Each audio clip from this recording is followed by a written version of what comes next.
Hi and welcome to the Ruby Tuesday. My name's Ruben and this is my review for Disenchantment Season 4 or Part 4, however you want to call it. This is the animated series from the creators of The Simpsons and Futurama. It has a mixed audience, I guess. But should you still be watching it Part 4? Is it any good? We're going to talk about all of that in our review.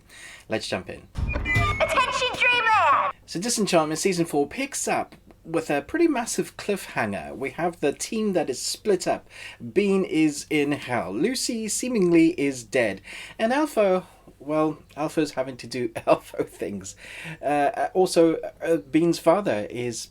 Well, she sent her father to an insane asylum. Her mother is obviously with her up to no good, as we've seen.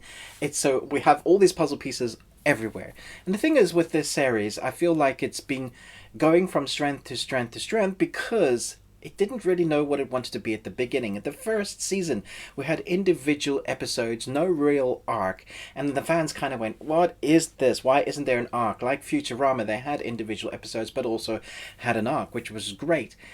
Season 2 and 3 really starts embracing that story arc and building those characters.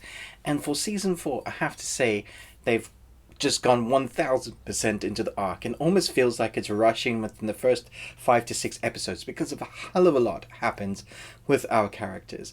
I do have to say though, this season didn't have me barely laughing. Like there were a few moments in season 3 and 2 where I cracked up at what the dialogue was saying. Don't get me wrong, there are moments where I did kind of go, like you have a miniature laugh, a sniggle as I would call it.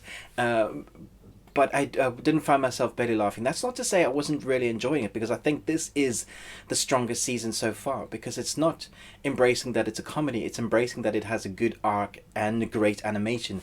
And the animation, again, is really solid in this season, especially some of the movements they do with the characters when they're expressing themselves, or letting a dry joke leave or hang in the air for a couple of seconds. It really works.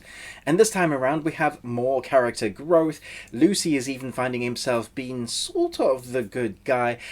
I feel like Alpha's the weakest character in the series, and that's not something I expected to say, because Alpha has just become Alpha. Hi, I'm Alpha. I want more from his character rather than being that kind of character that's on the side that kind of likes Bean, but is sarcastic and everybody makes fun of. That sort of character.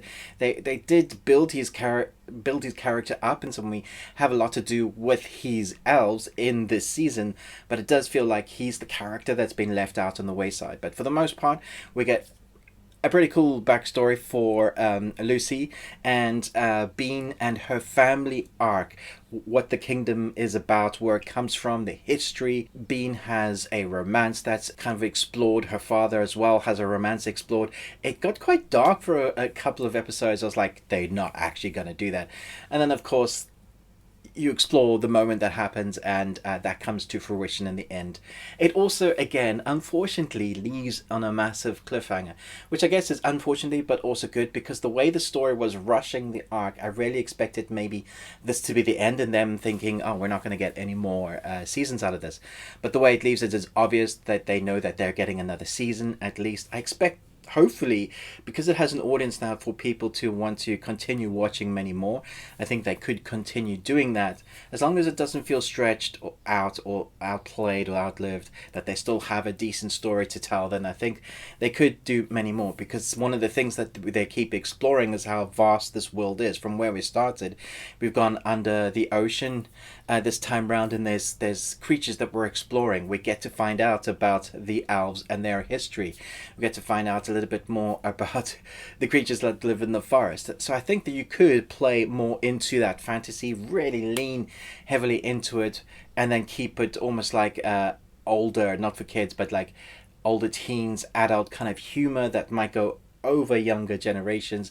There were some times in this where it caught me off guard, like some of their jokes were off kilter, and you're listening to the next line, but then your brain catches up and goes, oh, right, I get what they were doing there. That's pretty funny. It's one of those series that you can probably talk with your friends and say that moment was like great, but also if you watch it again, you'll be like, oh, I'm picking up things I didn't pick up in the first time round. A very enjoyable season. If I were to rank them so far, I'd probably go for Yeah, 4, 3, 2, 1 in reverse order. Because I liked it when it first started, and I know I had a very mixed bag, but I definitely wanted much more of that arc. This time around, it dives into that, and the second half of this season of part 4 kind of opens up a continuous arc. So they answer a lot of questions, which is great, and then they give us some more to keep us wanting more. So I'm going to give this a solid 4.5 Nicolas Cages out of 5. Let me know in the comments below what you thought about this series. Which is your favorite now that you've seen 4 seasons of Disenchantment? Which is your favorite? Futurama, Simpsons. I like me some Simpsons, but Futurama still is there for me because I've loved those characters for quite a while. But Simpsons is something that I can put on at any point. I do feel like there are differences. It's very hard to judge which ones you like. And I'm really starting to now properly get into Disenchantment. Let me know your thoughts below. Thanks so much for watching this. But most of all, until next time, remember, live long and Tuesday.